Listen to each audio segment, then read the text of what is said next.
我回来了。啊，哎呀，我写的太入迷，又忘记做饭了。没事儿。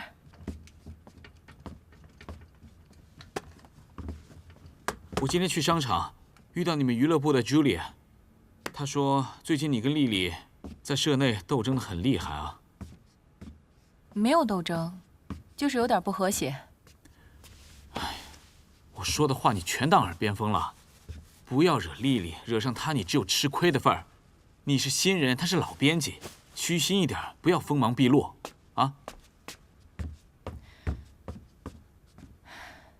夏风，有件事情关乎你的自尊，我一直没有告诉你。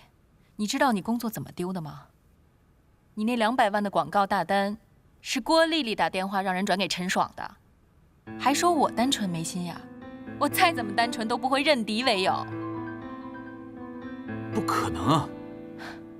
陈爽亲口告诉我的。那就一定是陈爽诬陷。丽丽又不缺钱，她没有必要这么做。陈爽这个人最狡猾了，我走的那天打过他，他自然对我怀恨在心呢。他知道我跟丽丽的关系不错，就趁机嫁祸给丽丽，然后挑拨你们的关系嘛。被人卖了还帮人数钱是吧？丽丽绝对不可能做这种事情的嘛。到现在你还替她说话，啊？你们俩关系真是够铁的。江澄澄专访 ，Maggie 让我跟丽丽公开竞争，一人各写1篇。她明明知道你是我老公，居然让你写稿。哦，这就叫友谊，这就叫师兄妹。我看这应该叫不遗余力地破坏他人婚姻吧。哎，你们俩关系真的挺不一般的啊。说吧，你除了帮他写稿以外，你还帮他干嘛了？你怀疑我？是啊。你怀疑我，我还怀疑你呢。少在那边给我转移话题。你跟 Angel 是不是有一腿？你们在裸心堡是不是上床了？别以为你们眉来眼去，我没有看到啊！没有 Angel 撑腰，你能一步登天吗？那 Taurus 是什么样的地方？是本市最大的时尚刊物，多少人挤破头都进不去，连我都被挤出来了。你一个毫无资历的家庭主妇，你凭什么一帆风顺，步步高升啊？别告诉我你不知道为什么，连傻子都知道是怎么回事。荒谬！夏风，问问你自己的良心，你这种无休无止的猜测什么时候才能结束啊？啊！我出去工作是为了这个家，为了你跟孩子。我每天早上6点起床，凌晨2点才睡觉。我加班加点拼命工作，家务活我一样没有少做过。论资历我不比你差，论学历我是双学位，论专业我比你更懂时尚，我比你更懂经济。论写作，我第1次稿件就上了头版。我也遇到过老板挑剔，我也遇到过同事的刁难，但是我没关系。我也想要升职，我也想要提拔，我做这一行我当然想要成功。哦，这个人是你的话，那就是踏实肯干，凭本事吃饭；到我这儿呢，那就是勾引老板，靠姿色起家。啊，夏风，别人这么说我无所谓，但是这个人是你。你不支持我，不鼓励我就算了，你还讽刺挖苦打击我，你不觉得你这种逻辑很恶心吗？你别给我闲扯淡！搞男人就是搞男人，别在我面前说什么搞事业。你一个女人懂什么事业？事业是男人搞的，你就是一个搞男人的女人。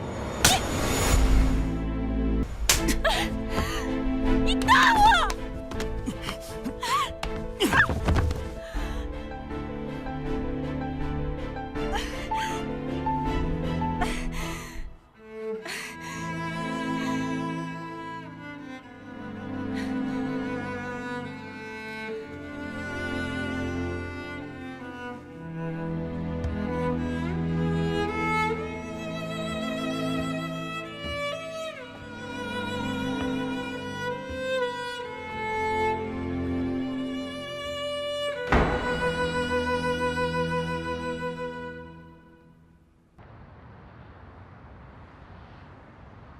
韩青，请不要离开我，对不起，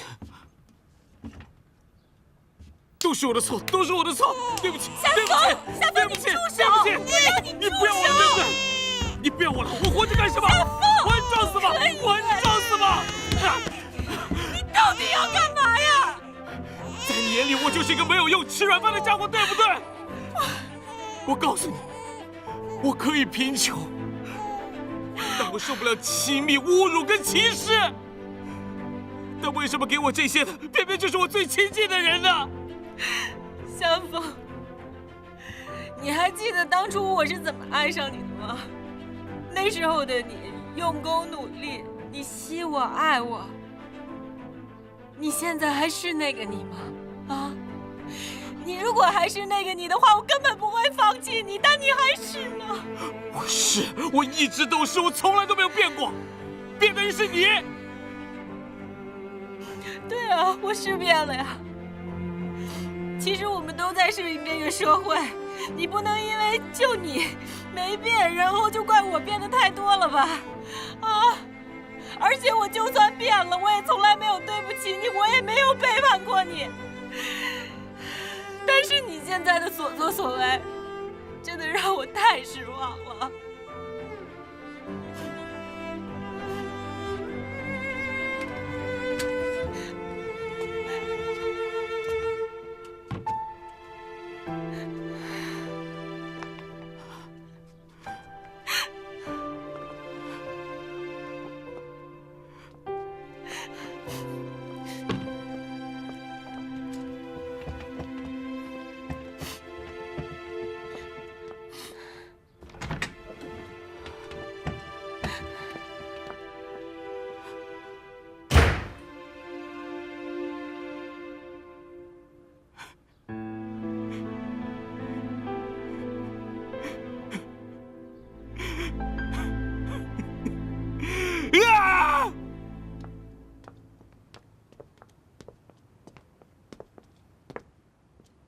Andrew， 到我办公室来。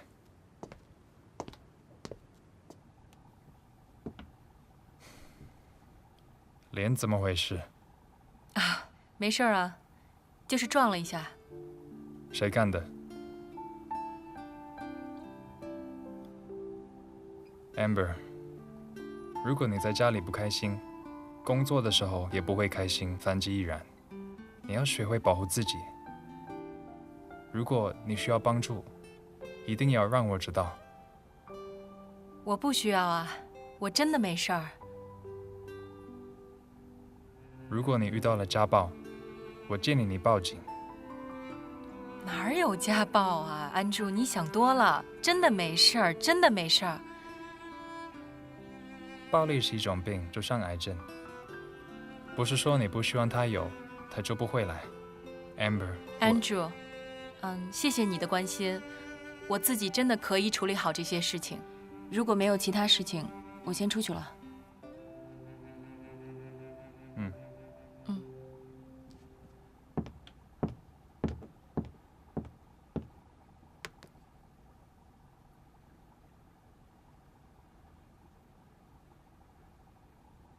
何彩虹 ，Amber， 不，很轻。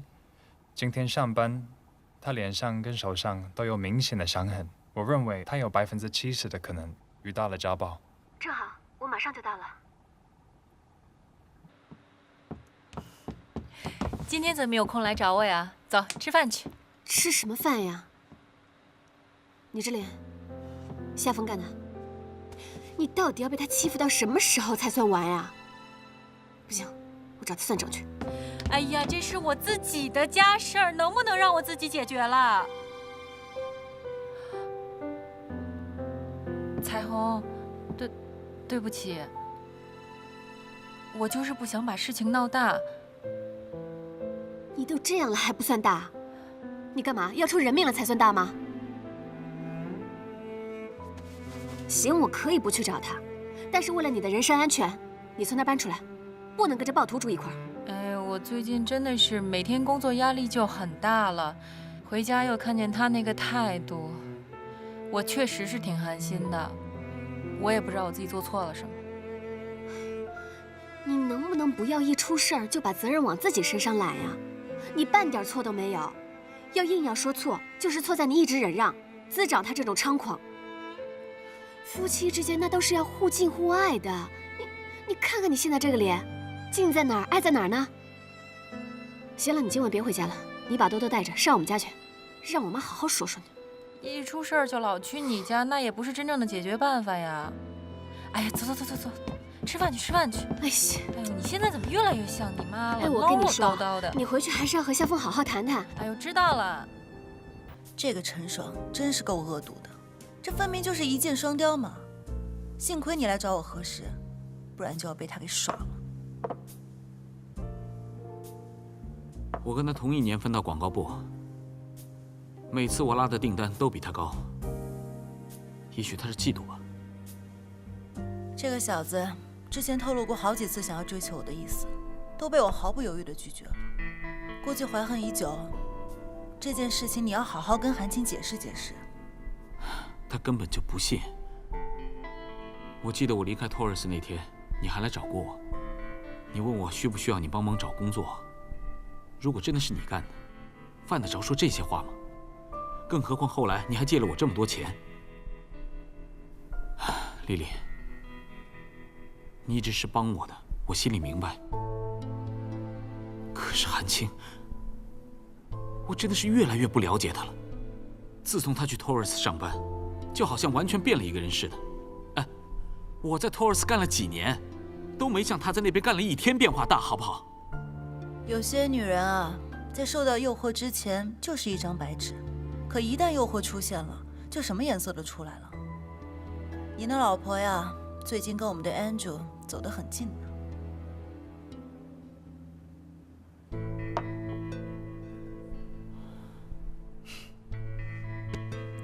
怎么？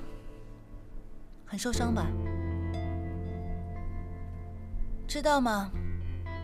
自从 Maggie 知道 Andrew 喜欢韩青之后，就处处夸他能干，还推荐他做娱乐部的总监呢。我就搞不明白了，像 Angel 这样的富家公子，什么样的漂亮女人没有见过？别的不说，就说娱乐部，单身女人一大把，个个都比韩青年轻时髦，怎么就看上韩青了呢？何止是看上，还一见钟情呢。你知不知道，韩青的英文名就是 Andrew 给起的，叫 Amber。Andrew 去世的未婚妻也叫 Amber， 如果不是喜欢，一定不舍得把这个名字让给他叫吧。夏风啊，你这个老婆真的不简单。刚进娱乐部就处处与我作对，什么都要跟我抢。我是看在你的面子上才放过他，不然以我的脾气，他根本不可能有好日子过。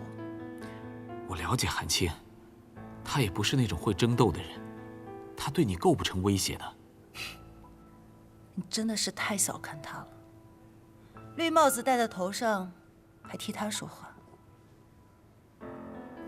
丽丽，江澄澄的稿子，你明知道是韩青在跟你竞争，你还找我帮你写，这有点过分了吧？过分，是他更过分，好吧？一个新人屁股都没有坐稳，就处处想要表现，逮着机会就抹黑我。夏风，我警告你，如果韩青再挡我的道，或想踩着我上位，那就是与我作对。到时候，别怪我不客气。哎，别，大家都是好同学，当年都是一个寝室的，这至于吗？丽丽，你就放过他，就当是为了我，啊？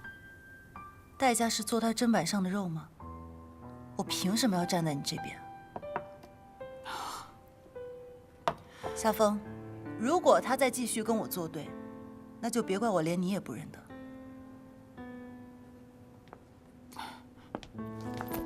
丽丽，丽丽。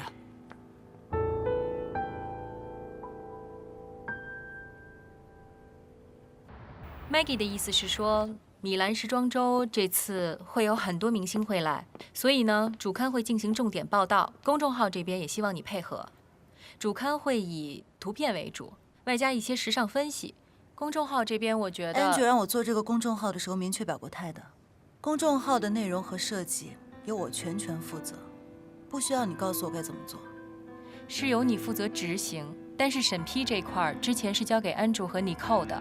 现在 Andrew 太忙了，Neil又刚来，所以就交给 Maggie 了。Maggie 跟我说让我先过一道审，有什么问题再让他看。什么意思啊？刚当上官，屁股都没有坐牢就想骑到我头上吗？不怕摔着啊？这期公众号的策划案我已经交过了。是这份吗？我是直接交给 Andrew 的。从现在起，公众号的审查由我先负责。需要跟 Andrew 打个电话确认一下吗？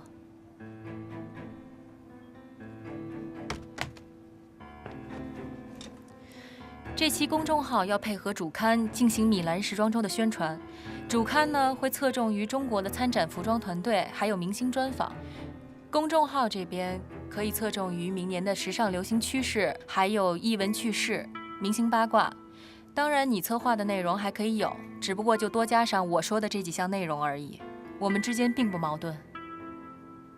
那你的那部分另外找编辑写吧，写好交给我就行。我会把图片和稿件都发给你，稿件请你自己组织。丽丽 ，Yes or no？ Yes。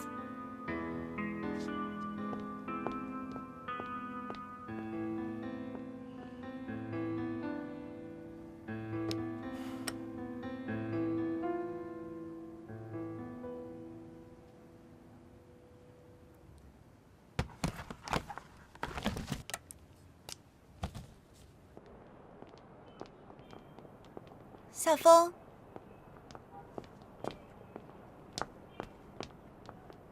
怎么不进去啊？我就是来接一下韩青。真够体贴的，知道吗？托领导赏识的福，你们家韩青马上要去欧洲了，负责米兰时装周的专访。真行啊他，算是替我圆梦了吧？看着吧，用不了多久，他就要变成我的顶头上司了。什么上不上司的？你们是好姐妹啊。我可不敢当，他不吃掉我，我就谢天谢地了。韩青她不懂政治，性子又软，有她当你的上司，这绝对是你的福气。福气我可不指望，倒是你的傻气真的让我大开眼界。你们家韩青跟你真的不是一个数量级的。你我在托尔斯工作这么多年，有见过谁升职像他这么快的吗？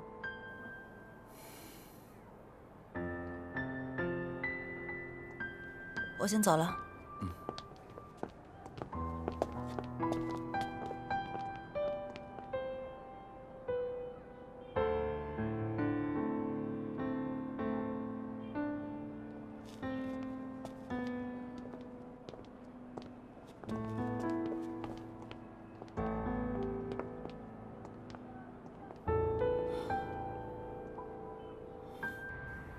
哎，对了，那个意大利的签证啊，办下来了。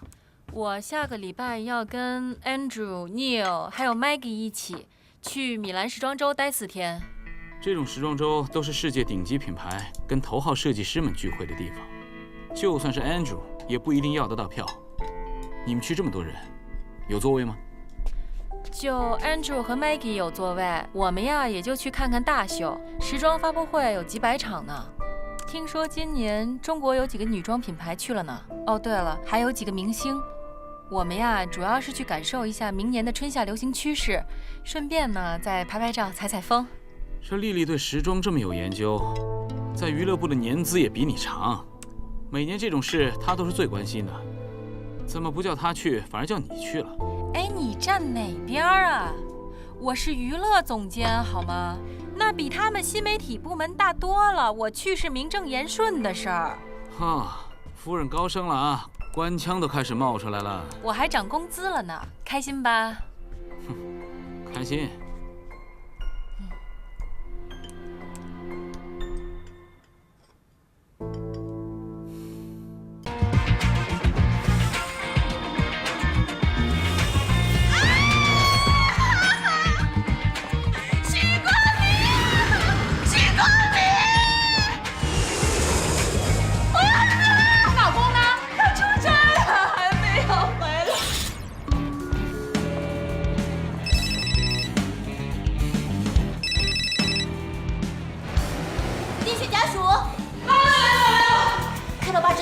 脐带绕颈，需要马上手术。孩子他爸呢？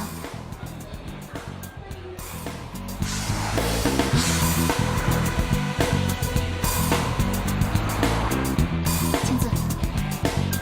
哎，先生。我老婆生孩子让我进一下，谢谢啊。不对啊，先生，哎，先生，看看你们家孩子。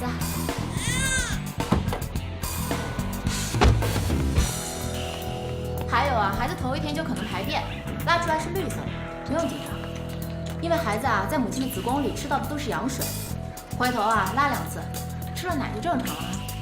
哦，还有，等一下呢，我们做一个听力筛查。我们的，人呢？哎，那老太太，不会是人贩子吧？哎，这不让进，你找谁啊？我找丁雪。哦，丁雪呀，她已经转回病房了。啊，已经生了。哦。小雪，生了。生了。孩子呢？被人抱走了。什么？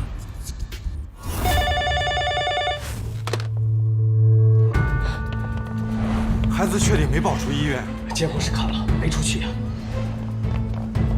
那老太太说是孩子的外婆。我知道了。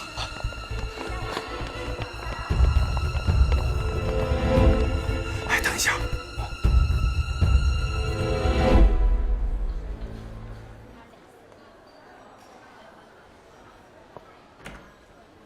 老爹，你看看，小雪生了个女儿。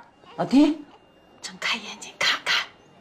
哎，这里面的病人什么情况啊？肝癌晚期，估计就这几天了。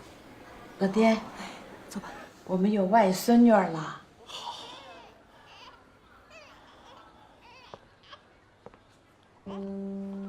爸，光明，老季，你们一定要把婷婷好好带大，不要让我失望。我们一定会把婷婷带大，带好的。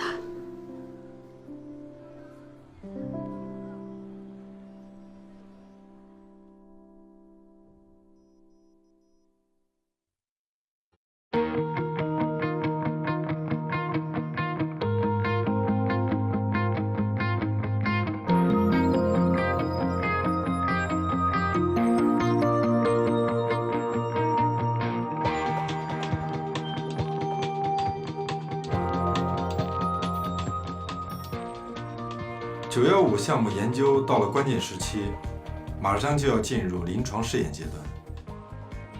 大家一定要全力以赴，千万不要懈怠。行，你们就不用送了，就到这儿吧。好，知道了。好，谢谢您。不客气。你慢走啊。哎，再见。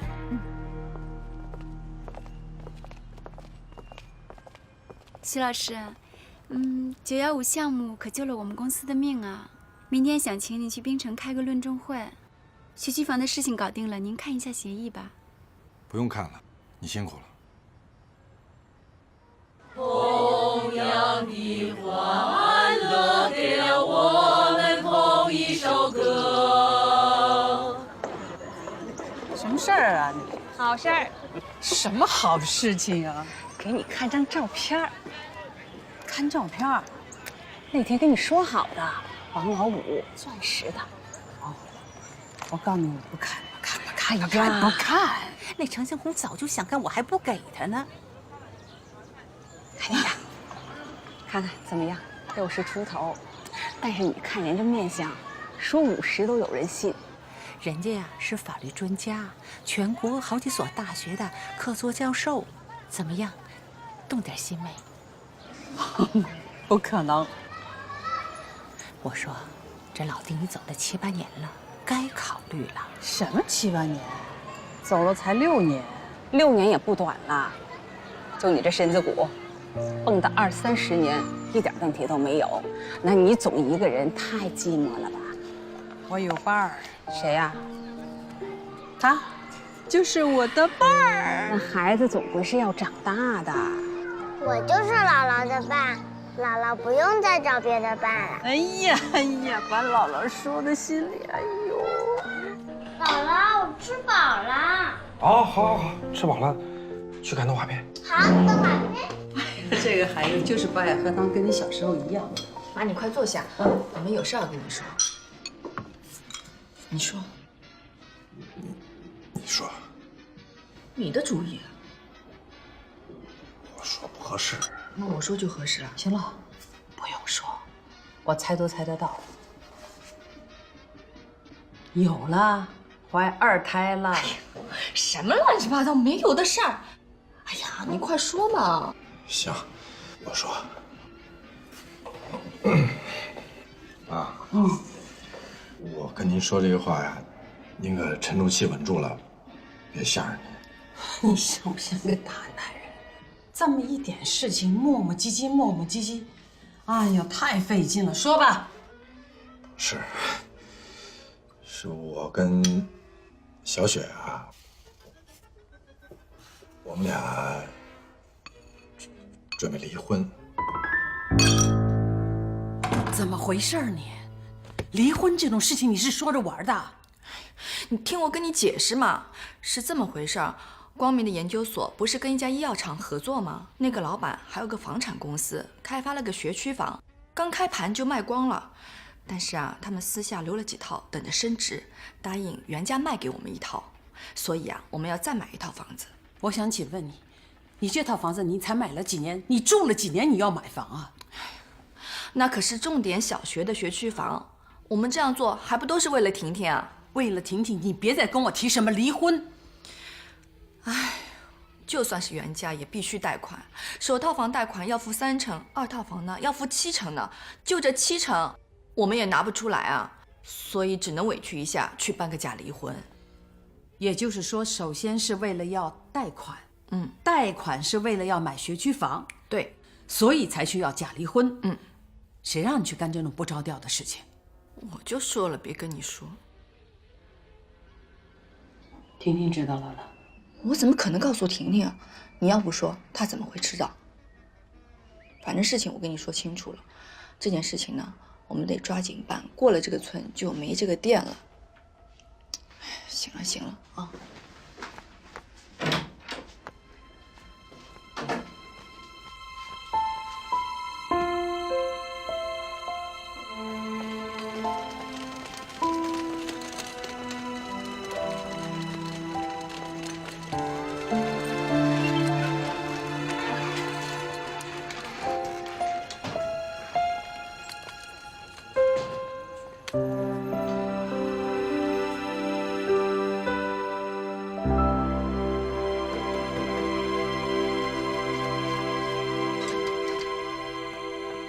哎呦喂，大小姐，都几点了才起呀你啊？我跟你讲啊，今天婷婷要过去拍毕业照，千万不能让孩子迟到了。婷婷啊，姥姥来了，快出来吧。这光明呢？出差了，半夜接个电话，一大早早门飞机去槟城了。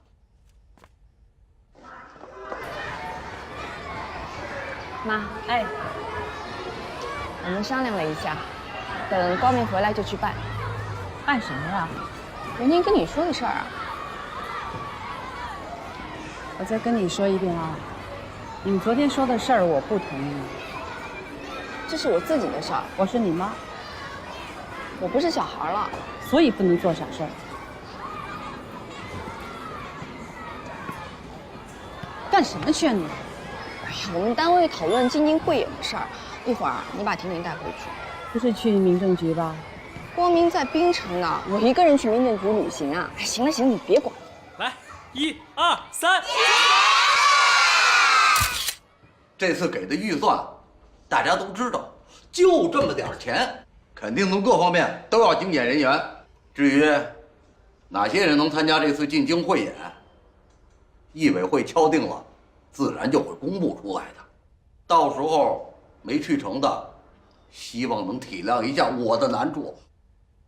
丁雪，这次你要不帮我一个忙，发扬一下风格，让顾小曼上吧。为什么呀，团长？都是我演 A 角的，当初省里市里的调研都是我上的。是，按资历按惯例都应该你去，可团里要培养新苗子呀。我要再不给年轻人点机会，就真留不住人了。再说，顾小曼一直在团队坚持这么多年，家又在外地，他有他的困难啊。团长，你这话我可不爱听了。什么叫顾小曼坚持了那么多年？我从音乐学院毕业，分配到团里就一直在坚持。要说坚持，我比他的年头长。我来给介绍一下哈，这位呢就是我国法律界的著名专家学者康有德康先生。不敢不敢，就是一个普通的法律工作者。你好，这个呀是他的宝贝外孙女许婷婷，喊爷爷好。爷爷好。你好。哎，康先生，我想先解释一下，这大梅这个人就是特别的热情。今天我是被他生生的拽来的。不是说好了吗？就当多认识个朋友。我不能让康先生误会吧？团长，你就别安慰我了。反正这次北京我是一定要去的。我真不是安慰你，人家那个薛总上咱们这来了好几次，点着名了就是想请你去啊。哪个薛总？就是在海城城堡演夜场的那个薛总啊。哦，这是他的名片，你可以跟他联系嘛。你说的是这个草台班子呀？你可别看这个私营演艺公司，一年能赚个几百万呢。你要是统一去，保管一个月赚几万块，跟完事了。你就别说了，说1000道1万，这次演出机会我是不会让的。好吧，好吧，你呀，让我考虑考虑。不用考虑了，就这么定了。哎，令轩，哎，这个名片你先拿着，万一哪天你想通了呢？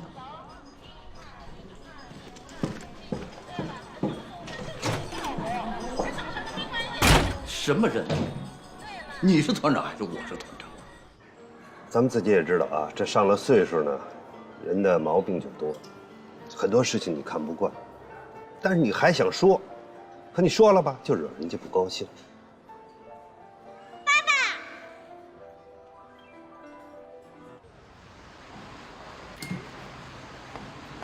婷婷，你看错人了，爸爸出差去，怎么可能是爸爸呀？是爸爸。在哪儿呢？那儿。啊？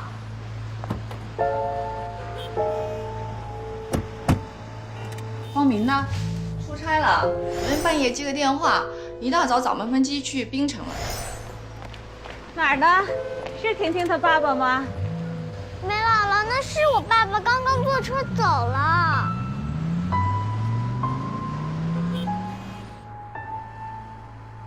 要不然我打个电话直接问问吧。给谁呀？许光明啊。打电话怎么说？告诉他，你看见他跟一个小妖精从酒店里出来了。你想想后果。你要是跟他们说了，不管是真是假，就你们丁雪那火爆脾气呀，把他们2个就毁了，明白吗？那你的意思就是，看见了，就装作没看见。对，就什么也没看见，什么也没发生。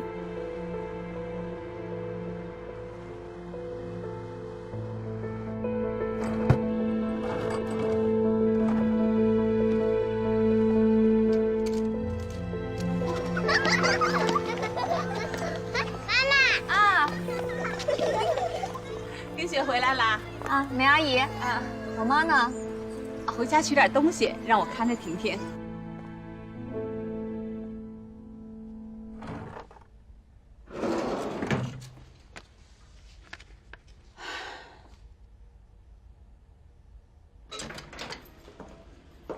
来，快进来，换鞋。妈，我回来了。哎，干什么呢？妈咪回来啦！啊，妈咪回来了。下面起风了，我过来找件衣服给她。那是书房，婷婷房间在这儿。啊，我找你们卧室的。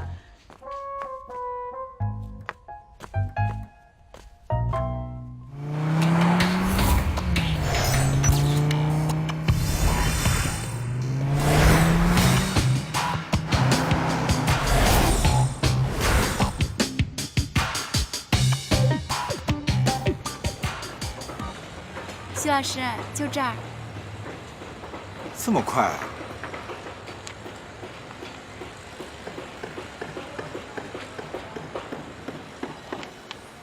刘啊，我还是不明白。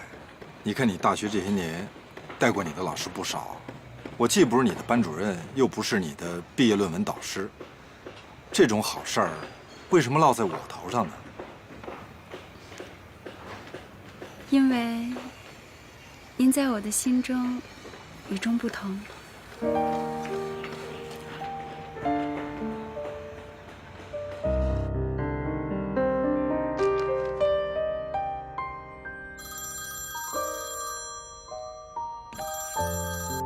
喂？对，在酒店呢。哪儿的酒店？当然是滨城的酒店。怎么了？有什么事儿吗？算了，等你回来再说吧。哦，行。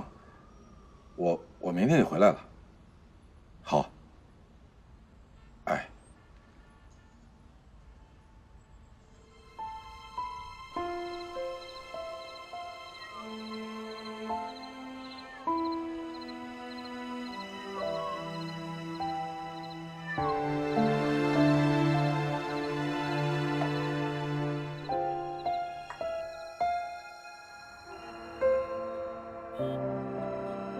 滨城那个地方也没什么土特产，所以回来啥也没带。但是呢，我给婷婷买了个礼物。婷婷，喜欢吗？喜欢。来，给她起个名字吧。她叫萌萌，她是我妹妹。哎呦，好，那就叫萌萌。上班的顺利吗？顺利，其实就是10分钟的事儿，很快就解决了。那怎么不早回来？本来是想昨天晚上回来的，但是他们老总非留我们在那儿吃饭。本来说今天还要请，我说家里边有事儿，就提前回来了。爸爸，昨天我看见一个人跟你长得一模一样。不会吧？姥姥也看见了，可姥姥非说我看错了。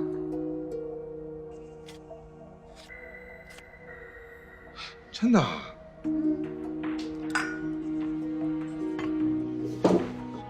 妈，怎么了？没事吧？坐久了可能脚有点麻。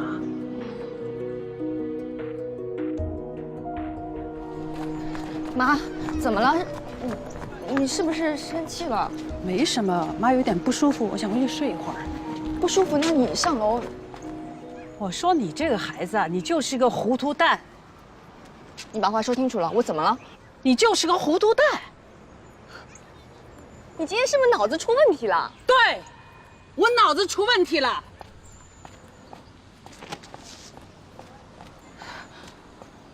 莫名其妙。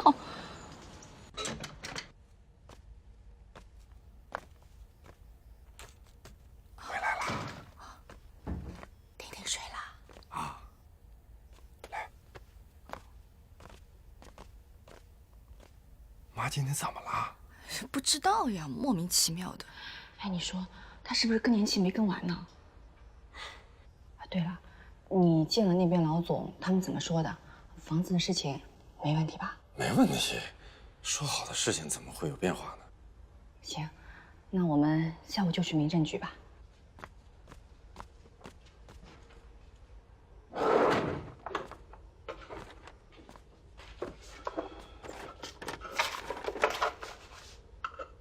结婚证呢？你是不是拿走了？我没动。那上哪儿去了？前2天我还看见了。会不会是妈拿走了？有可能。我终于想明白了，为什么我妈会生气。她就是不想让我们去办假离婚。这证一定是她拿走的。跟她怎么说都说不明白，她怎么越老越糊涂了呢？那怎么办啊？什么怎么办啊？拿回来啊！哎呀，我说这个丁雪，帮我晾2件衣服，到现在怎么还不来啊？哎，妈，你先坐，你别着急。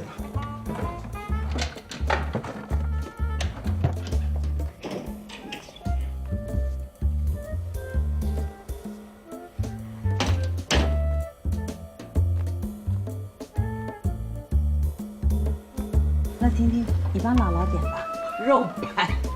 好。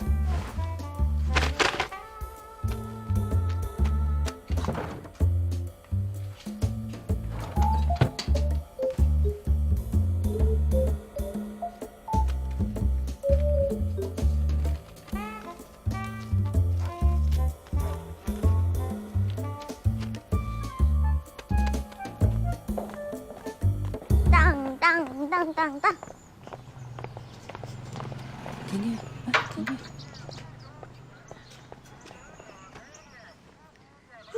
哎呦喂，你妈那个大小姐，她干的那个活，清都没清干净，就这么亮起来。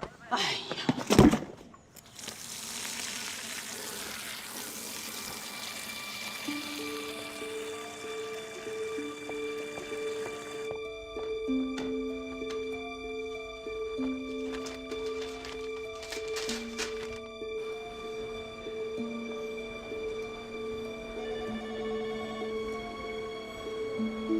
你们的离婚协议书太简单了，教育费、抚养费的分担都是原则上的，没有具体金额，还有婚前财产的认定。我们都是成年人，知道自己在做什么，我们知道存在的风险。我们一会儿还有事儿呢，麻烦你抓紧办吧。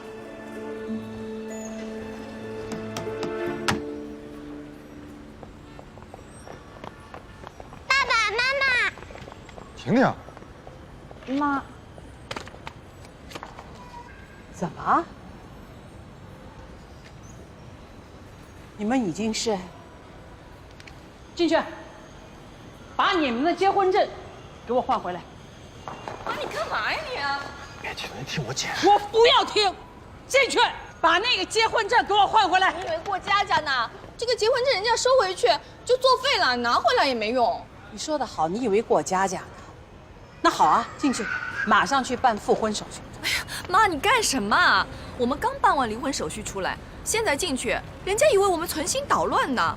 你脑子是不是糊涂了你啊？妈，看什么呀，妈？你是不是疯了？过去！我的事不要你管。小雪，妈，这样咱先回去，先回去行吗？来，婷婷，妈，咱先回去。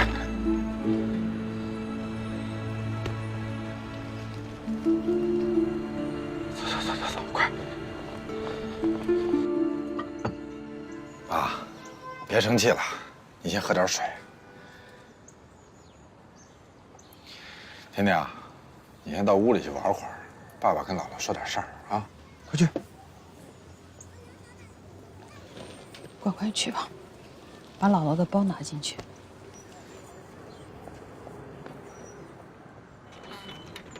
妈，你这怎么了？生这么大气？我跟小雪我们就是假离婚，这不是之前都跟您说过了的吗？知道为什么不同意吗？除了担心我们，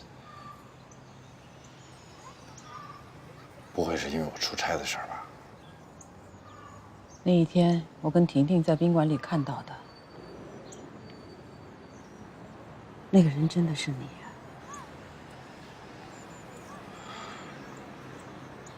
是。怎么回事？是这样吗？那天呢，我本来真的是要出差的，可是去的路上呢，我们才得到消息，对方的老板去了上海，临时有变，所以我们就到酒店去跟他开那个电话会议。那个女的呢？那个女的，她就是他们公司在这边的负责人。他们公司在那个酒店包了一个房间，作为他们在这边的联络处。妈，我们可真的是单纯的工作关系。回来为什么不说？妈，小雪的脾气你不比我清楚，她太敏感了，性子又急。万一我要跟她说了我去出差没去成，那她还不知道怎么想。再说我跟一个女的去了酒店，那她要知道了更是不依不饶。如果真那样的话，我就是有100张嘴，我也说不清楚啊。光明啊，我不愿意听到家里边有什么乱七八糟的事情。小雪脾气臭、强势，我知道。这些年让你在家里受尽了委屈，我也知道。但是你要知道，她心里是爱你的。再说，你们2个有个婷婷。我知道，妈，你放心吧。我不会出任何问题。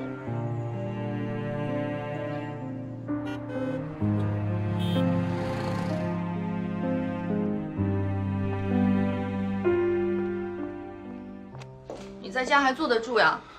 你怎么不去找我呢？那个时候做好妈的工作比什么都重要。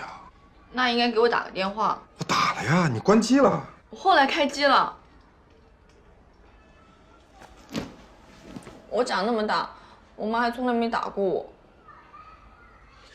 妈不是也替你着急吗？你别往心里去。反正什么都按你的主意办完了。我告诉你，你可不能骗我。我骗你什么呀？本身你嫁给我这样一个从乡下来的人就是上当了，你现在人都嫁给我了，还有什么能上当的？反正你不能骗我。好了好了，放心，不会骗你的。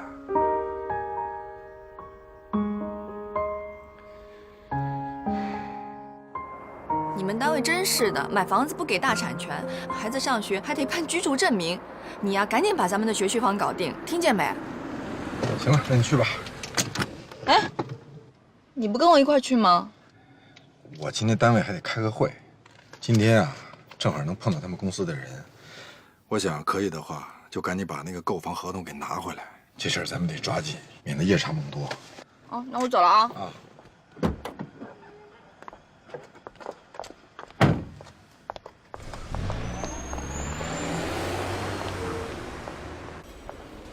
您好，行，居住证明办好了，谢谢，不客气。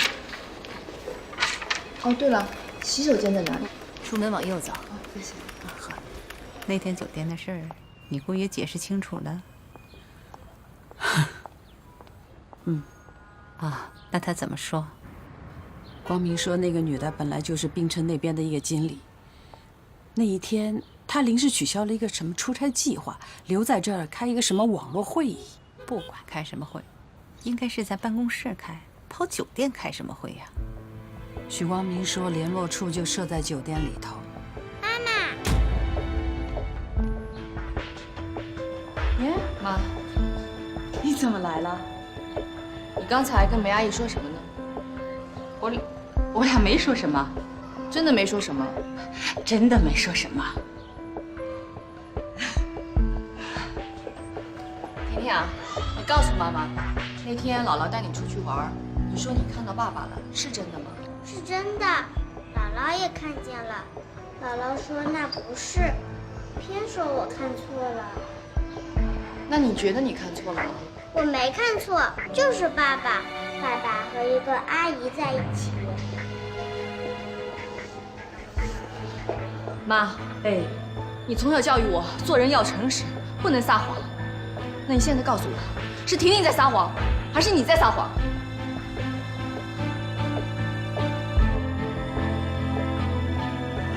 你这孩子气性太大，听阿姨给你解释。丁雪，我不想听。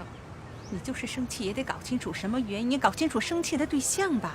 你妈不跟你说是为你好，她不跟我说，倒跟您说了是吗？我不是帮她分析吗？哦，那你们分析的结果就是什么也别告诉我，把我当成瞎子聋子，眼睁睁的看着我跟许光明去民政局离婚。哎呀，你叫我怎么说嘛，丁雪？不知道怎么说，那您就别说了。我们家的事儿您别管了，行吗？丁雪。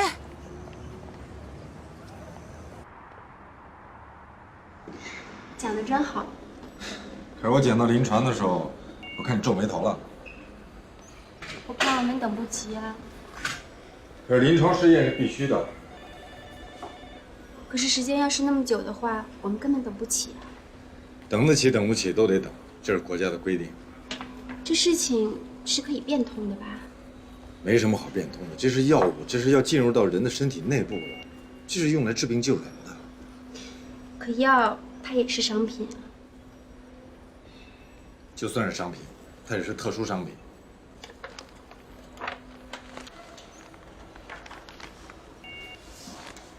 看看合同。啊，这是那个身份证复印件。你要写你老婆的名字啊？啊，写谁的不一样。可是现在你们2个人已经离婚了呀，那写谁的名字可真的就是不一样啊。一样。哦，好。行，哎，谢谢。那以后再过来，好吧？好的。慢走啊。哎，小姐你好，有什么可以帮您的吗？我想买房，你们那个学区房叠翠上城还有吗？很抱歉，您也知道，我们这个是市重点的学区房，开盘没几天就已经卖光了。您可以考虑一下我们公司其他的楼盘吗？我听说你们内部留了几套房子没卖。没有，我们所有的房源都是公开销售的，您可以查的。哦，那你帮我查查，3号楼2单元403室卖了没有？已经卖了，已经付了定金了。什么时候卖的？多少钱？上个月，价格是每平方23400，总价是243万。哦，谢谢你啊。不客气。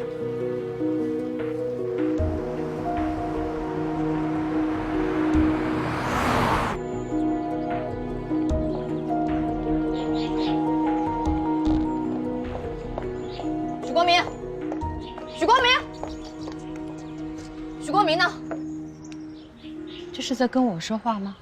你一直说许光明老师，他在外面找小三儿，拿买房子骗我离婚，你说他是不是混蛋啊？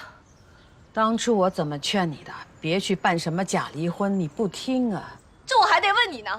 他在外面有小三儿了，你不告诉我，还非说婷婷看错了，还帮着他欺负我，你还打我。你先坐下。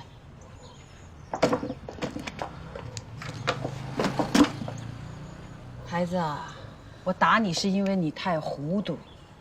这2口子的关系呢，就像这一杯水。婚姻是这个杯子，感情是这里边的水。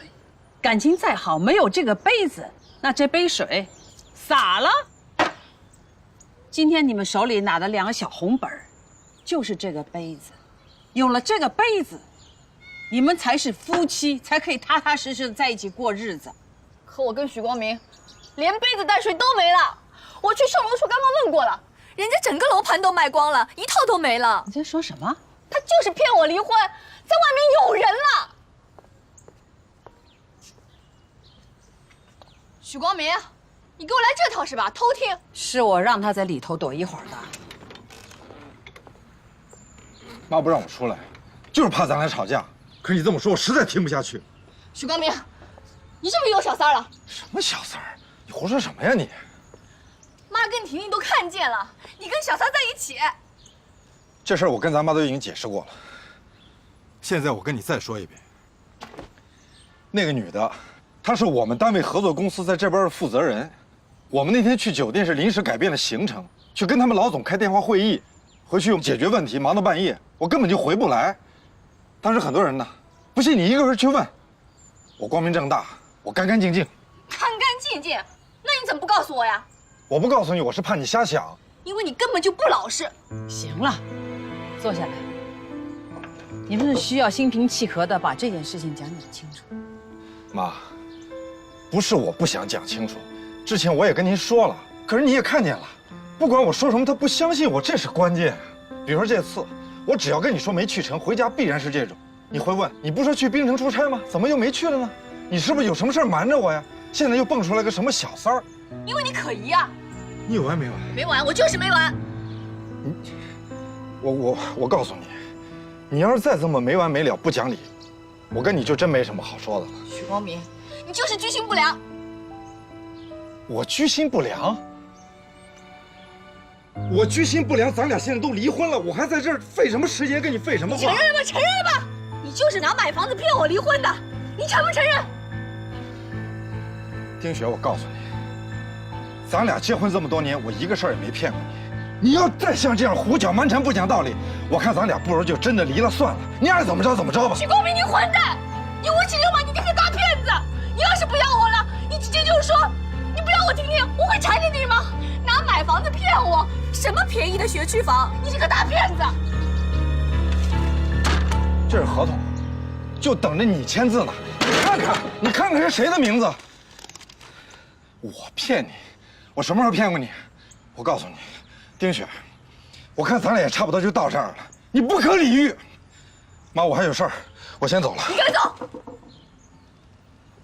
我怎么不敢走啊？你走，给我试试，我试试。我现在连走的权利都没了，我就走，我偏走。许光明，你回来！你给我回来！你回来！疯子！看到了吗？看到了吗？翻天了！以前唯唯诺诺全是装的，骗子！就是个疯子你！我怎么了？你是我亲妈妈，许光明耍无赖，他骗了我，你不骂他，你怎么骂我呀？就因为我是你的亲妈，我才敢在这儿骂你。你什么时候给我改改你那个臭脾气啊？啊，遇到什么事情啊，火冒三丈，拍桌子给我打板凳的，这样能解决问题吗？不管怎么样，我在这儿坐着呢。他许光明，他是一个男人，是你的丈夫，你给他一点脸面好不好？这些年来，什么事情他一让再让，你呀就是得寸进尺。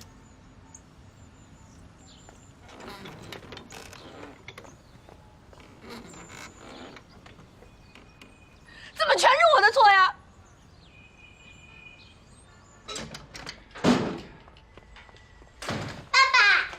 哎，姑娘，吃饭了没有？吃过了，姥姥今天给我做虾吃了。哦，那你多吃点啊。把鞋换了，去洗个手。嗯。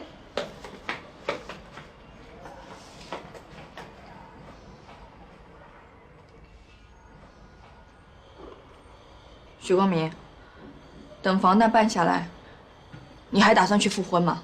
这取决于你。什么叫取决于我呀？不管你心里怎么想的，我告诉你，我不怕你。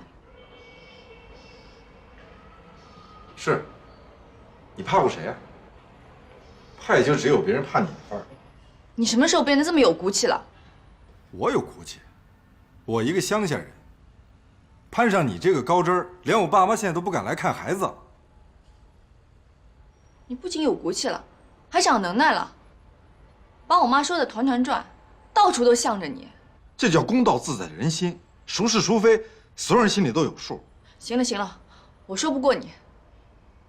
反正，到时候复不复婚随你，我丁雪绝对不会勉强你的。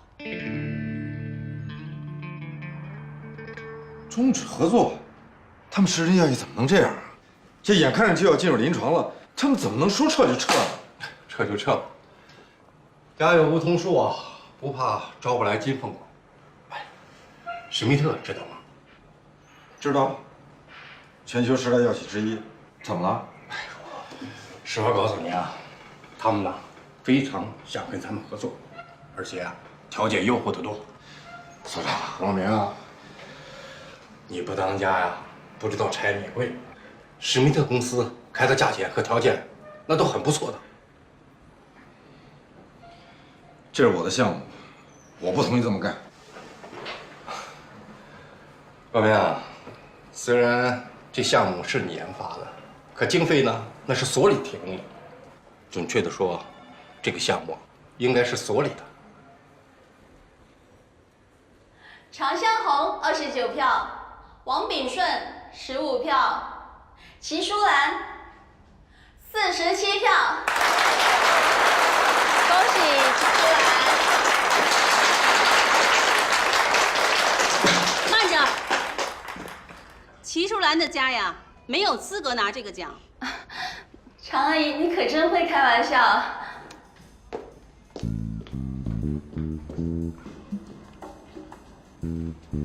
我没有开玩笑，要是这个奖只颁给老齐的，我一点意见都没有。可是大伙儿也说了，这是五好家庭奖。老齐，你自己说说，你们家配得这个奖吗？常向红，瞎起什么哄啊？哼，大梅，你不知道这事儿是怎么着？诸位，齐淑兰的女儿和她女婿离婚了，丧火了，别听他瞎说，这家都没了，还拿什么五好家庭奖？哎呦，简直把大牙都笑掉了。